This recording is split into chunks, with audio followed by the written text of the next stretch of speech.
Howdy and welcome. I'm going to be walking us through the next step of Game Maker Studio. So let's go ahead and take a look on what I've done since you've last been here. So before we only had the one enemy sprite. That is actually our enemy small sprite. I went in and renamed this. Let me go through what I have done. I right-click, duplicated this twice, so that way I would have two other enemy sprites. I went and renamed each of them to the enemy sprite medium, sprite enemy large.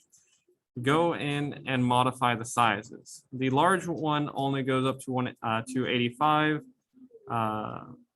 The large one goes up to 128. The medium one goes up to 85, and the small one, which was our basic one, went up to 64. That way I now have three different sprites. Now that we have that out of the way, let's go ahead and look at our enemy object. We're going to update some of the code in here so that way we can modify how our objects behave. We're not going to change anything in the step event. We're actually going to go inside our create event. I currently have three different enemies, but right now they're all acting the same if they're even observed on our game. I'm going to change a couple of things up. First, I'm going to specify I want to use a different sprite index rather than the default one. I wanted to randomly pick between the large, medium, and small sprites that we currently have. And so I can have choose. This will have it pick between any of our sprites. And if I do SPR underscore, it automatically selects from our small collection of sprites that we've got. And so it automatically reduces the options down to what we're currently working with. And so I'm going to have it pick between the small enemy sprite, the medium enemy sprite, and the large enemy sprite. With this, rather than it always picking the same image, it'll randomly pick one of these three. Then given this random image, it'll either swap between the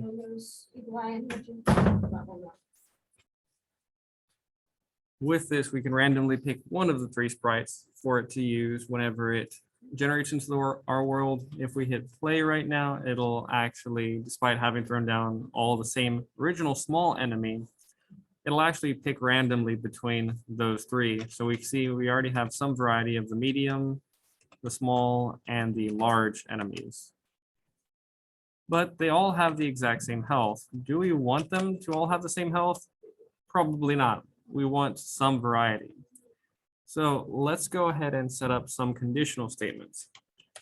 Right now, the only thing that tells us what they are is based off of their sprite index. So if their sprite index is equal to SPR underscore enemy small, large, or medium, in our case, I'm going to do large.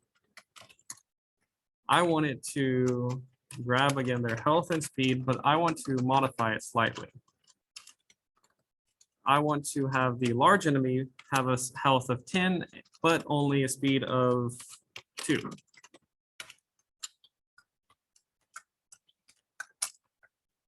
If it is the sprite index is equal to SPR underscore enemy medium, I want it to instead have our normal value that we defined before. And then finally, we don't need to use another conditional check because if it's not the large, if it's not the medium, it has to be the small. Here, I'm going to reduce it down to only having 2 health, but this one goes a speed of 5. This is in fact faster than the player, so it adds a little element of challenge to the game. Now that we've got these 3 elements, our enemies will actually have slightly different values. It's just the health and speed, but it's something that we can observe if we jump into the game. So let's run this. And now we see the small ones are faster. The medium ones are a little faster than that. And the large one is the slowest, but takes the most damage. Now we may want to update the hitbox because it's kind of missing it a bit. Let's go to large collision mask and let's check. Oh, see, the collision mask is off. make sure you update that correctly. Collision mask for this should be the entire center of this.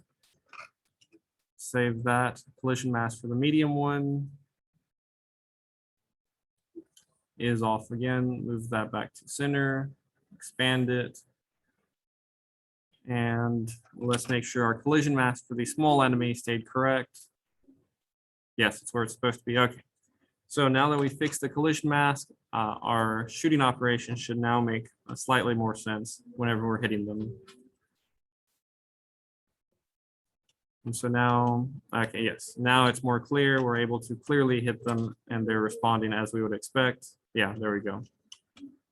That's why it's important to test out your code regularly as you make changes to see if you forgot something. In my case, I forgot the collision mask.